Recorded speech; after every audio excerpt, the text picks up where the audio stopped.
Welcome to the Howl. I have a very special guest here today, Professor Bret Scott. Welcome, and thank you so much for doing this. I feel like I need to. Do I need to look at the camera?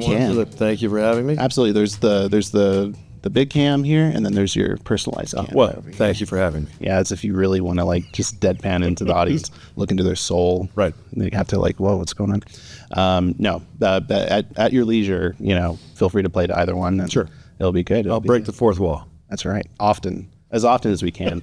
Yeah, this is the podcast where it's shout outs and it's, definitely utilize it to your comfort and, break it. Okay, first question.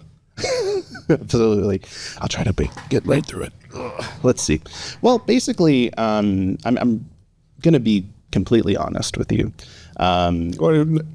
We're off to a bad start. If you have to tell me that you're going to be completely honest, everything you've said to me prior to this is suspect. Yeah, that's true. I mean, I'll leave that up to interpretation. Okay, but I'll let you know the windows. You put the disclaimer on it, pal. Absolutely, so, for sure. It'll be in the lower third. All right. When I'm telling the truth and when I'm not. But my full sort of disclosure and openness here. I'm sort of a comedy nerd. I'm sort of an entertainment nerd. When people in high school, graduated in 2013, and the big thing that was happening at that time was like Project X, and everyone was all about that. And I'm like watching like documentaries from like the mid 90s about Second City. You know what I mean? Like I've people are into like second to none. That's yes. right. That's right. Right. People go into the Marvel Cinematic Universe, and I'm like, did you see, this thing about the Dana Carvey show? And, I'm just so interested in interview formats and like those backstage sort of stories and sure. like all those, origins and stuff. And so I feel like you're like the one person that I can kind of go into some crazy avenues talking about those things. All right. And so I'm selfishly excited, but also bring it on. Perfect. But also you've kind of been, I came here in 2015 and transferred from El Paso Community College, and it's funny. So like one of the first days I was here, it was like a weekend, like that new student weekend, and we're getting into our classes and stuff. And I was mistakenly put into a group to sort of get advised, and it was like two other students, and I was like told to go upstairs in the fine arts building, and you walked in, and you were kind of like, all right, so why do you want to be an actor? And I was like, oh, I don't want to be an actor. And you're like, interesting answer for an actor. Why are you here? Yeah, exactly. And it was at any other sort of interaction, it would be like this sort of small misunderstanding that becomes like a footnote in like your day.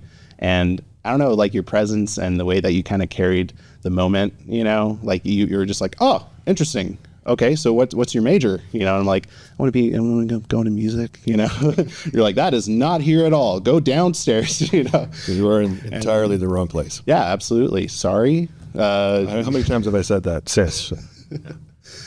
Up until that point, and then afterwards. No, but like it was always like, oh, okay, that's the day I met Bret.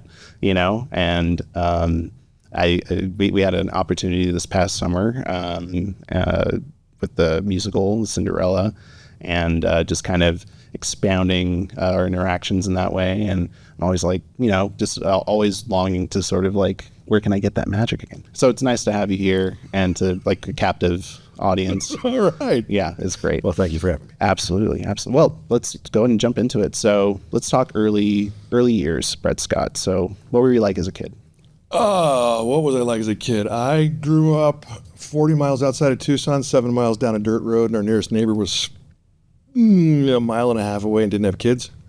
So my friends were books, and we lived, on 40 acres that bordered national forest. So if I wasn't outside, I was inside reading, and I didn't. I was that nerd. I was the kid who had the vocabulary of a 60-year-old attorney in the third grade. I love that. Which makes the third grader pretty unpopular. So with certain people, I'm sure the teachers were like, "Oh my God, I don't know. this kid's doing my taxes. This is crazy." Ironically, I was also not a great student. So really young Bret Scott had a kind of a rough ride. Gotcha. Straight all the way through high school. And high school in Arizona, because that's where I was California native, but I spent like half my elementary school years and my high school years in Tucson, Arizona. Gotcha. In Arizona, in those days, if you graduated in the top 50% of your class, you were automatically admitted to any Arizona state school. I wasn't in the top 50%. Gotcha. If you had a 2.5 GPA or higher, automatically in. Did not have a 2.5. My gosh. If you had like a 21 or higher on the ACT, automatically in. I got a 31 out of 33 and was investigated for cheating on the English portion of the exam.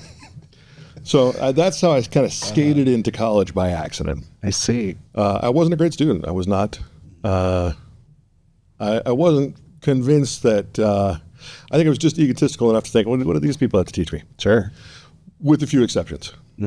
So, what were those few exceptions? A guy named Phil Varney, who has written like some of the definitive books on ghost towns of Arizona and Southern Arizona and Southern California and Northern California. Really fascinating guy.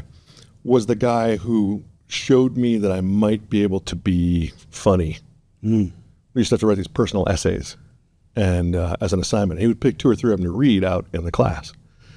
And he read one of mine, and the class just blew a gasket laughing. That was the first time I was like, oh, I like this feeling. Yeah. All right, I'm going to keep doing this. And he kept reading my essays, and that sort of put me down a path of, hey, you know what? I can write funny. I may not be funny, but I can write funny. So I see. Wow, that's going back to like those interviews and stuff that I watch on endless times, spanning it late into the night. It's always that thing of the first time that laugh came, and then that chase for that laugh. Oh, it's total addictive behavior. Harold Ramis used to say, I wasn't the class clown, I wrote for the class clown. And that summed it up for me. Totally. Absolutely. No, I love that. And so like getting through high school, you're audited. They looked into your stuff. They're like, nope, you didn't cheat. Oh, no. They made me take it again. Oh. They made me take the English portion of the ACT again, and I missed the exact same question. Wow. There you go. Definition of a verb intransitive. Yeah, absolutely. Which I now know is a verb that is used as a noun, like I went swimming. The verb is went. Swimming is the object of went. Right. Swimming is a verb, but it's used as a noun. Right.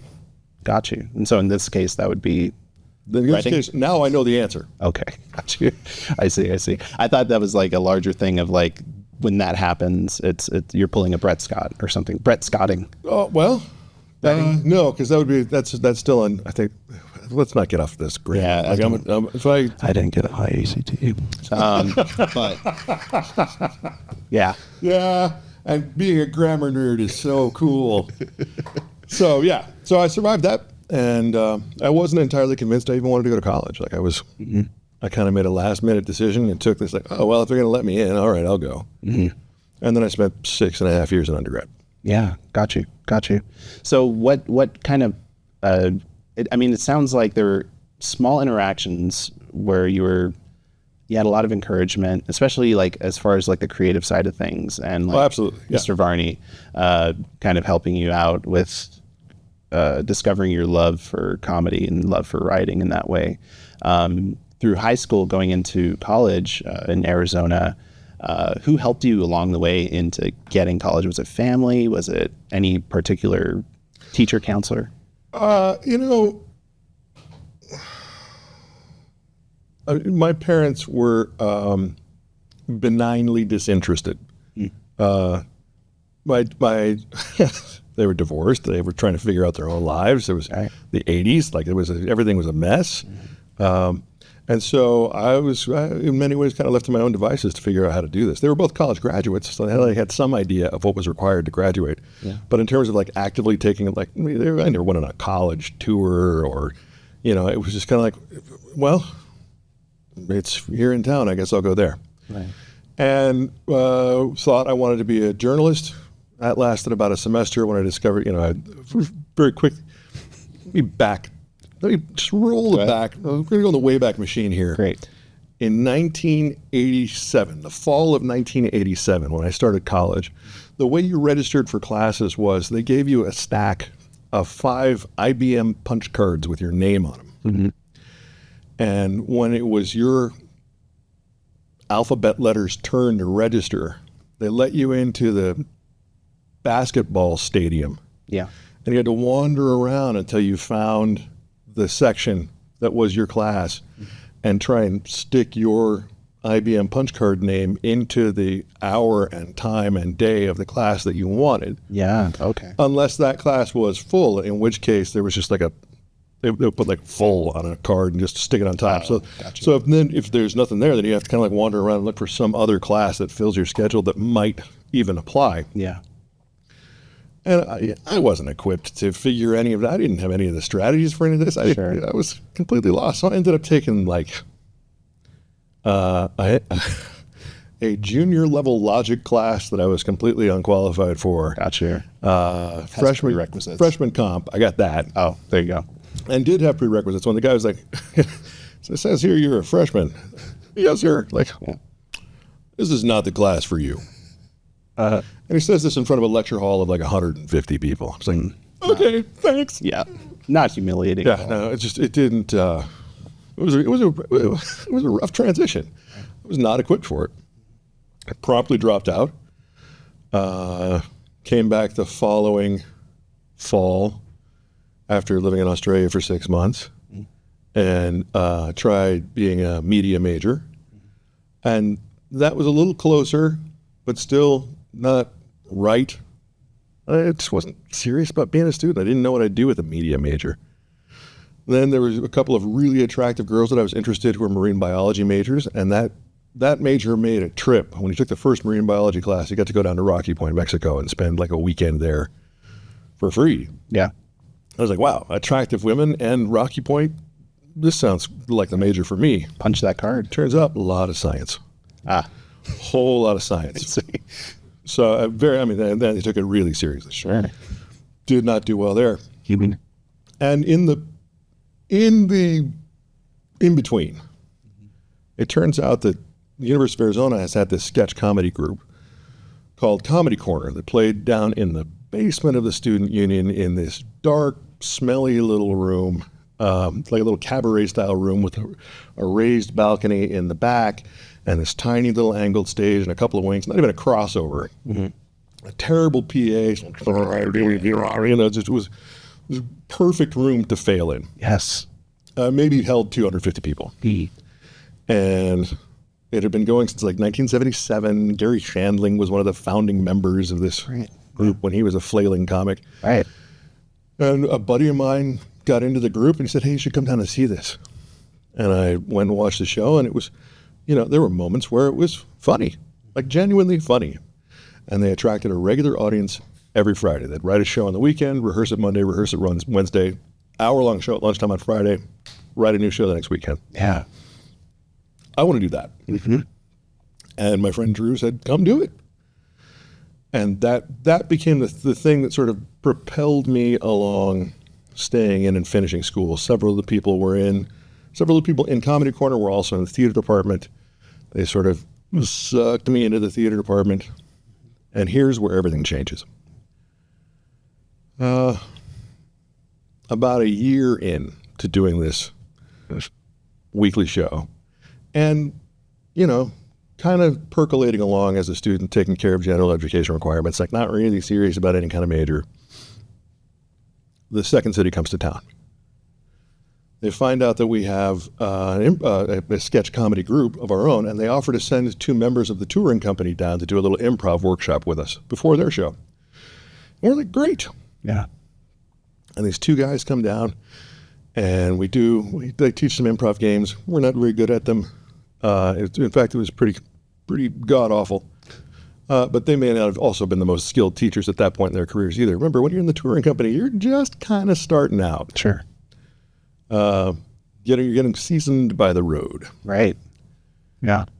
And at the end of the workshop, one of the guys takes me aside. He said, God, look at this room. Like, you're already working in the Second City. Like, you have a balcony up there. We have a balcony in the main stage at Second City.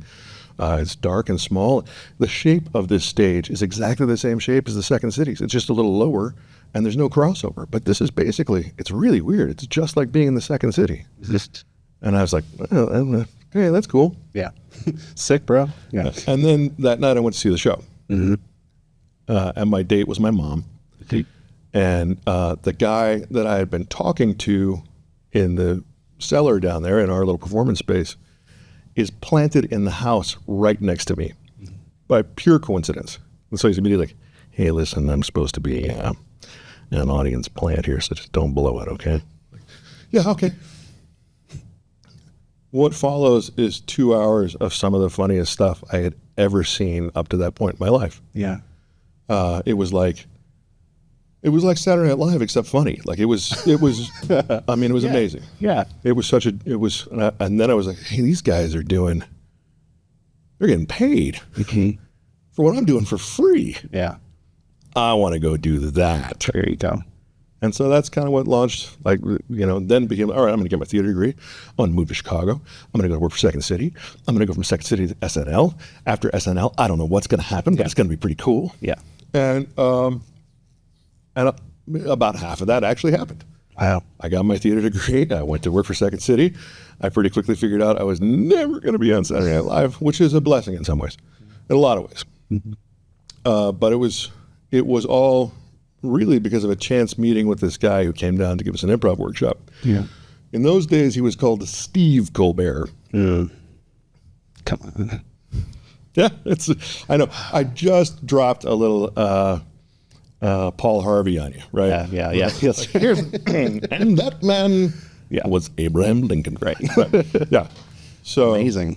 And then when I moved to Chicago after I graduated, he had by that time made it to the main stage of the Second City, and I asked him, hey, can I buy you lunch? I'd like to pick your brain about how you got your job, and I want your job. Yes.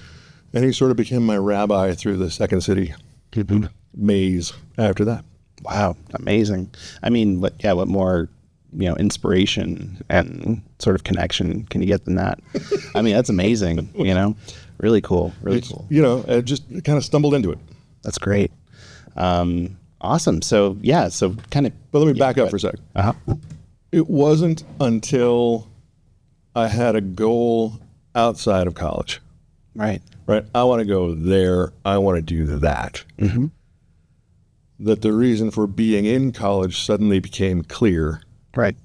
And I went from, frankly, being on academic probation and a reprobate to boot, to being on the dean's list and like powering through, like having a reason to all right, man, I'm just gonna get over that hurdle. I'm gonna get over that hurdle, and I'm gonna graduate here, and then I'm moving there. Mm-hmm. And that external goal, that reason for being in school, made everything crystal clear. Yeah. And I think the one thing I see in my students that I've seen repeated now I've been doing this for 14 years here at Sul Ross. And the one theme I see repeated over and over again are the number of students who are in college because they have no idea what they're going to do when they get out of college, and they're not really even sure why they're in college. Cool. And I think the biggest thing is if you have even like the faintest clue of what you want to do out there, in here starts to matter. Right. Yeah, absolutely. Yeah, there's sort of a set.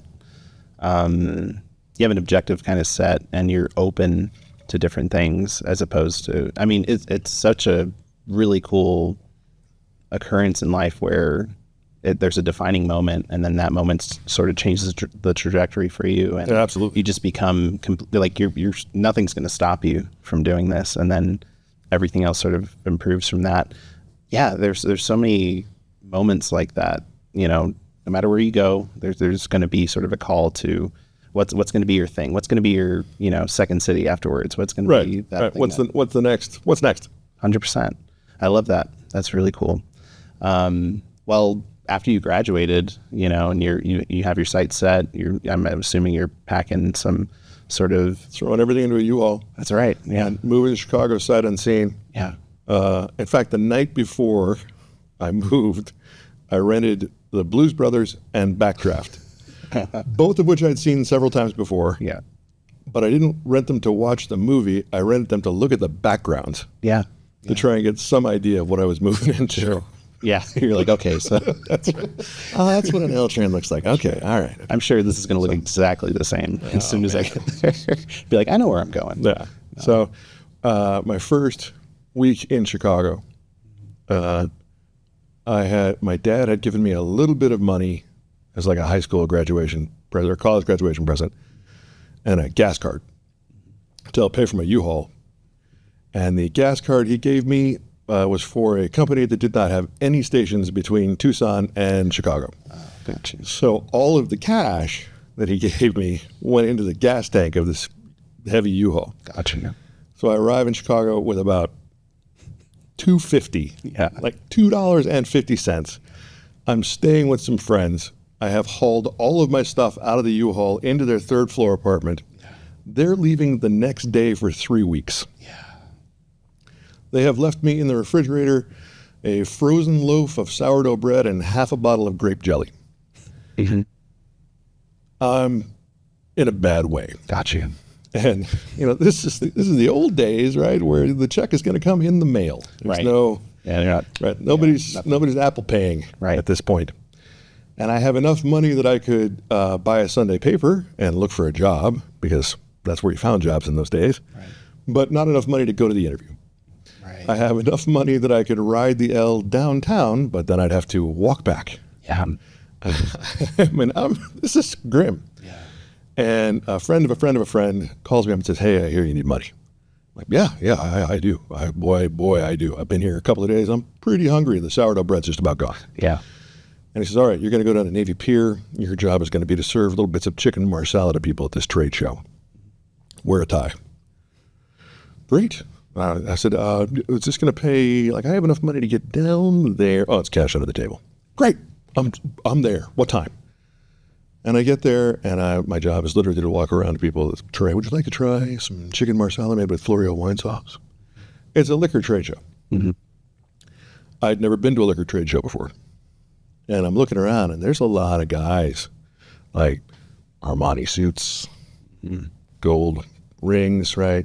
Slick back hair like Pat Riley, the Knicks coach. Yeah.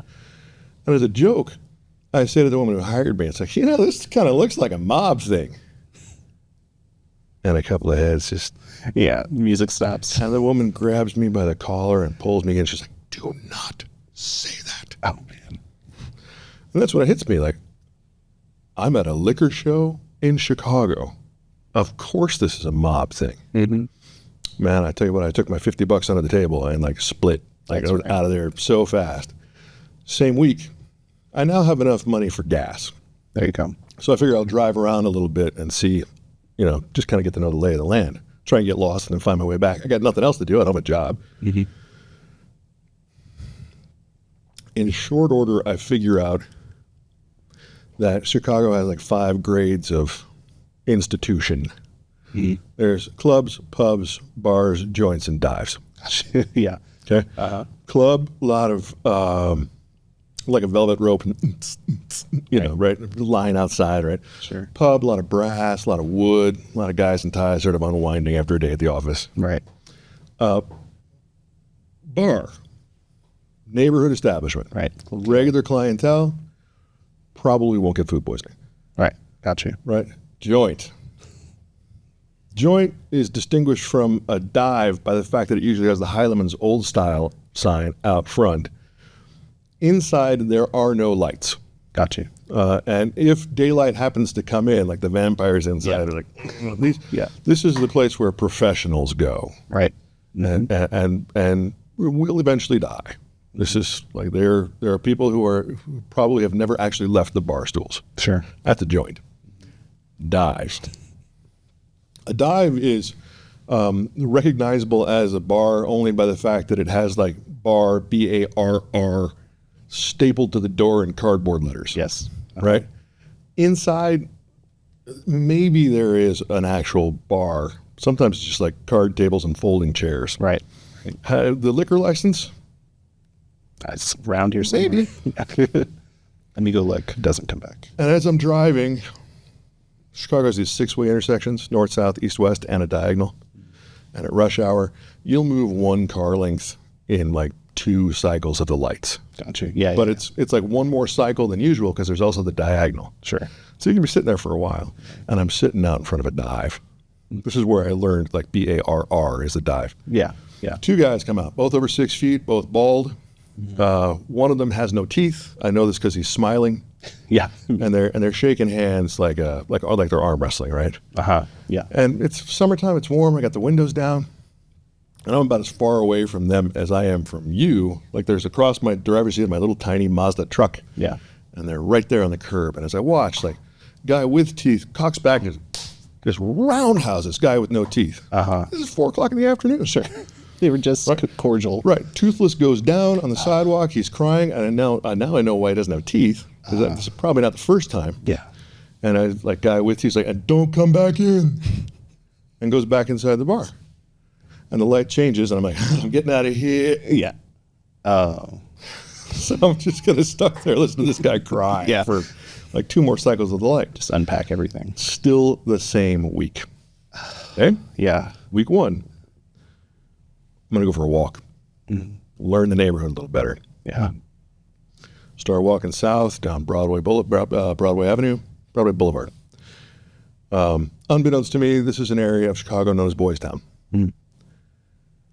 I find a bookstore, English nerd, disappear in the bookstore for 3 hours, 4 hours. I don't have a job. Yeah.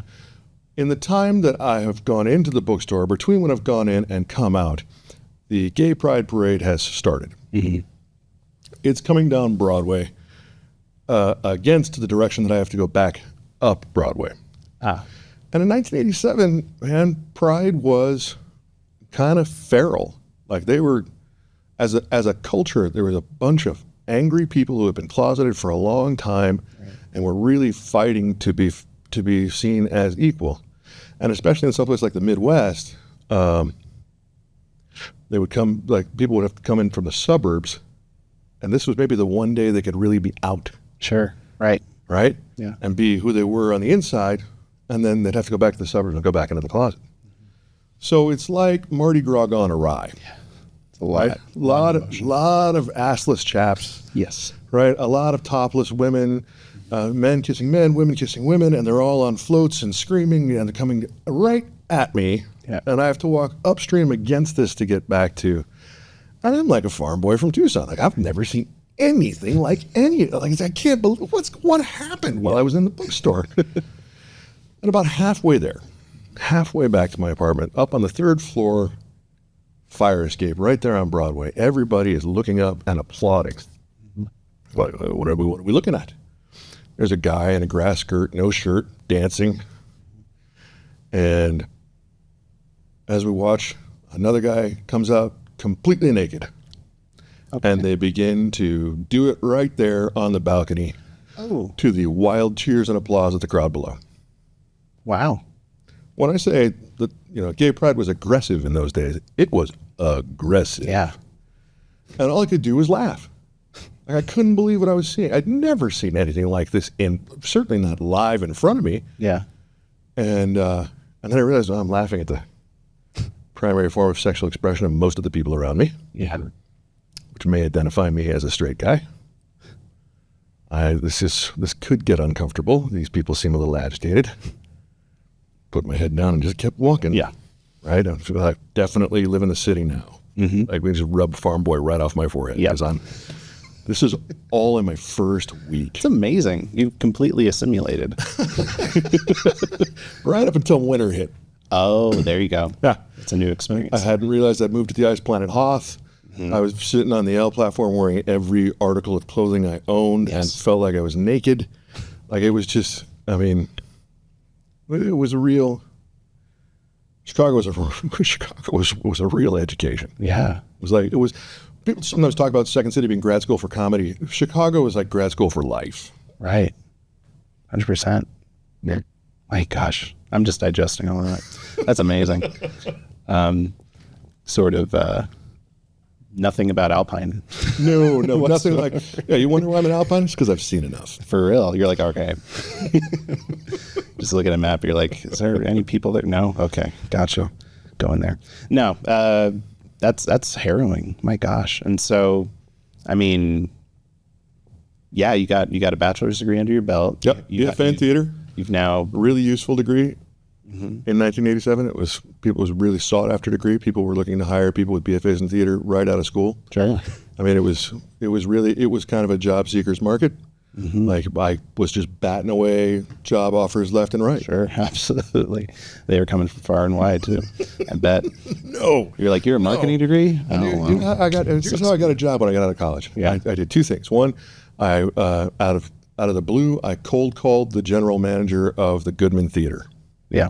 And I said, "Hi, my name is Bret Scott. I'm a brand new theater graduate, and I'm looking for a way to break into this industry, and I need a job." And the guy said, "Well, you were bold enough to call me. Tell you what, call my wife, Ina Marlowe. She's at the Touchstone Theater Company. I know they're looking for somebody in the box office." So I called her up, and I got the box office job. And the next thing I knew, I was a box office manager for Touchstone Theater Company. A job for which I had exactly this many qualifications, zero, other than the fact that I had purchased tickets and I had been in a theater. Right, both on the stage and in the house. But running a box office, nope. Yeah. I managed to botch that job so thoroughly that they fired me within 6 months. I mean, when I say I was terrible, I was terrible. Oh, man. I also got married very young to my first wife, and I left, and I told everybody, like, "Hey, I'm leaving the box office. Like, you're gonna have to find somebody to sub for me." And I told them weeks in advance, I'm going to go get married. I'm gonna be gone for a week. And the day I came back from getting married was the same day that they fired me. Wow. Yeah. So then I had to go home to my new wife and say, "Hey, guess what? Yeah. I know you just moved to Chicago like yesterday. I'm unemployed now. Yeah. And I have no way to pay the rent." Yeah. So then I got a job teaching temps how to use computers. And that's a pivot. That was a great gig. Great gig. It's like $16-17 an hour, which in 1992 that's up there. It's good money. 100%. So that's how I lived, along with working in the T-shirt booth at the Second City. Yeah. That's how I lived for like the first year, was teaching temps and shucking T-shirts. Totally. That's amazing. My gosh. So within that time period, however, how many years were you in Chicago for? Just like a few weeks shy of 10. Okay. So within those 9 years, and we'll say like 40 weeks or something like that, 42 weeks. Look, I have 2 fine arts degrees, man. Let's not get too. I know. Stay out of the numbers. I do well my SAT, but it's SAT. But so within that time, you're just learning everything daily. Yeah. Absolutely. What was the most important lesson you've learned? It could be on the stage, it could be in life. During your time there, what was like the most profound thing you learned out there? This question makes me profoundly uncomfortable. Sorry, we can sub that out. What was? No, that's. How many times have you seen in the fire escape something you did not want to see? What was the most profound? God, there were so. I mean, the list of things that I learned, or the list of experiences that I had throughout that period of time, is so lengthy. Oh God, here are a couple. I'll give you a couple of short ones. Like the pithy ones are: never say anything bad about anyone ever, unless it's to someone you trust completely. And like we'll bring it back to mafia. Like mafia trust completely. Sure. Because it's a teeny tiny little industry. As an example, years and years after I was finished working at Second City, like I think the last time I did a Second City show was 2000. Let's see. It's like January of 2002. Here it is, 2012. I'm teaching for the Royal Film Commission in Aqaba, Jordan. I'm on the other side of the planet. Yeah. and it's first day of work. We're going around introducing ourselves. There are several new faculty. I'm just one of them. At the end of all the introductions, the new screenwriting professor comes up to me and said, "Hey, did you say you worked at Second City?" I said, Yeah, I did. He goes, "Yeah, did you know a guy named John Farley?" I'm like, did I know John Farley? Yeah. I toured with John Farley. Like I spent all kinds of horrible hours in a van with John Farley. Yes, I know John Farley. Yeah, he's my son-in-law. Oh, wow. Let me remind you, we're in Occupant Jordan on the other side of the planet. Yeah. So that's how small this industry is. Like everybody knows everybody. So never say anything bad about anyone ever, unless it's someone who is sworn to the law of the omerta after he's made his bones. Right. Or your wife. Assuming that you're not planning to get a divorce, in which case, don't say it. Don't tight-lip that. Right. No, totally. So that's a big one. Like, understand that the reputation that you hold will follow you throughout all of these experiences. Be someone that other people want to play with. That was a big, profound one. It's really easy to slip into a kind of a negative creative mindset where like, this sucks, or those guys suck, or I don't want to go to that, this show sucks, or I can do better than that. Like, instead, like, hey, let's go do this thing. Yeah. Let's see how far we can push this before we really fail. And then once we really fail, let's laugh and figure out how to fix it. Be someone that other people want to play with. Right. So that was a really profound one that's stayed with me throughout life. Colbert taught me learn to love the bomb. Learn to love the bomb. In other words, failure is your single greatest friend. Yeah. Because one, if you try something and fail gloriously because you tried as hard as you could, you're definitely going to learn something from it. Guaranteed. Don't know what it'll be, but you will take something away from it. Yeah. But you will also learn that your fear of failure is really your primary enemy. Well, right. 100%. I think that's such a topical thing too. We talk about mental health these days, and I feel like, I'm a millennial myself. Gen Z is kind of up the reins. Gen Alpha is coming right behind it.